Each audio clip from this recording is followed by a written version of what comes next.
The everlasting life.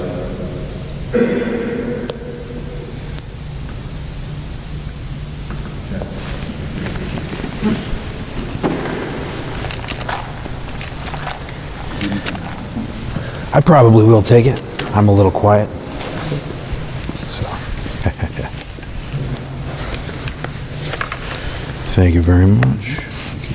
All right, thanks. Got everything in here. Let's see here. 2488. Hello, everyone. I'd like to thank you for coming out as we celebrate the life of my grandfather, John Spisak. He'd long been a member of the congregation here. He was even a Sunday school teacher here when I was a child. Grandma says that he taught Sunday school at the old church on 25th Street as well. Where that is, I have no idea.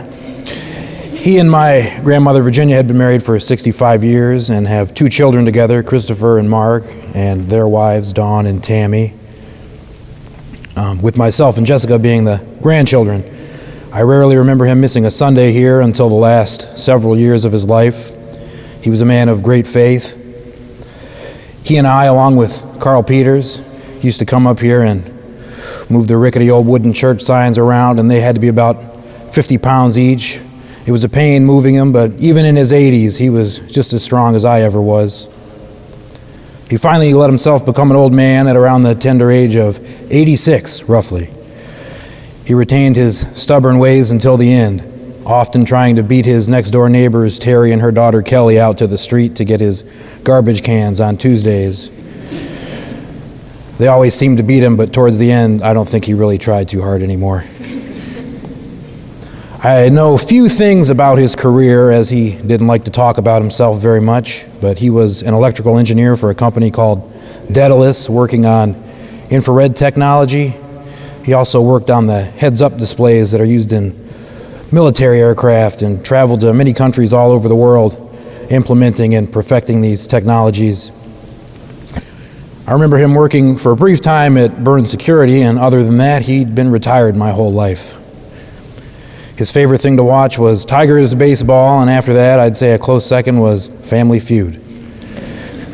He got a kick out of listening to the yo-yos give stupid responses. He didn't like strawberries.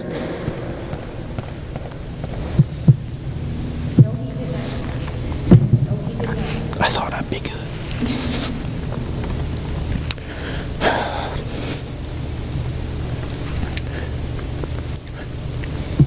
Having been raised on a strawberry farm in Albany, Louisiana, and he didn't like peanut butter either, which I could never understand. When I was young, we used to go hunting up north at our family cabin that he'd helped build almost 60 years ago, and he never shot anything that I remember. I think he just liked to get away from the house and be with the guys, which usually consisted of myself, Dad, Uncle Tom, and sometimes Uncle Flory. Whenever I'd go out hunting with him, we would usually just sit in the woods and not lower our voices and eat candy. He always had a pocket full of candy. Grandpa was also the one to cook dinner for many years, particularly when I was in grade school. We'd always walk over to his house around 5:30 when Grandma would get home from work, and he'd set the table. It always seemed to be roast beef or pork roast, pork tenderloin, or chicken breast. He was a pretty good cook. When people speak about Grandpa, they often mention how he knew how to fix anything or build anything. He'd built me everything from a house in the backyard to a makeshift guitar that he crafted out of plywood with a built-in slide underneath the strings. But the thing that I'll remember the most about him is just how intelligent he was.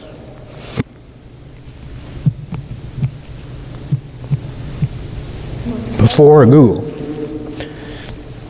he seemed like an expert on everything from history to mathematics to astronomy.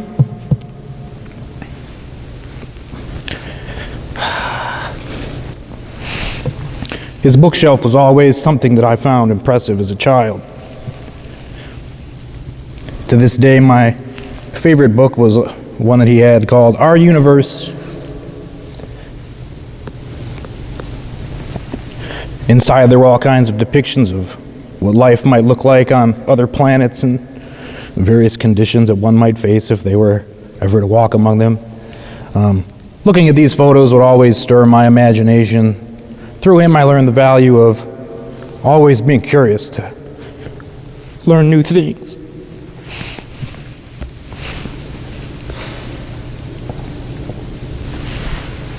It's taken a lot longer than I thought. That's okay, because he knew a lot of stuff. He knew everything.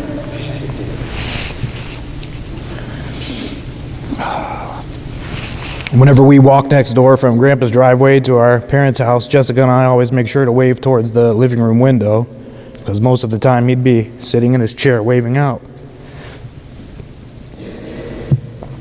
In the past couple of days, I found myself beginning to wave when walking through the front yard, but it takes a quick second to remember that he isn't there to wave back anymore.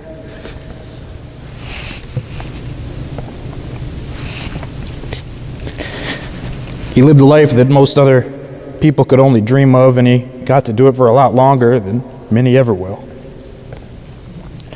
Whenever he did something, he didn't cut corners. He did it the right way the first time. He had a big heart.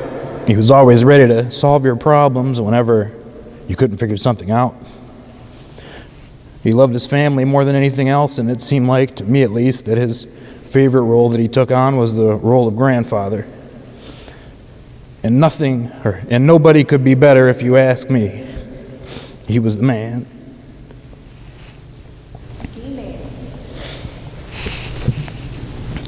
So, I'd like to thank you for everything you showed us, Grandpa. We'll always remember the lessons that you taught us and the values that you instilled in us and how unconditionally you loved us.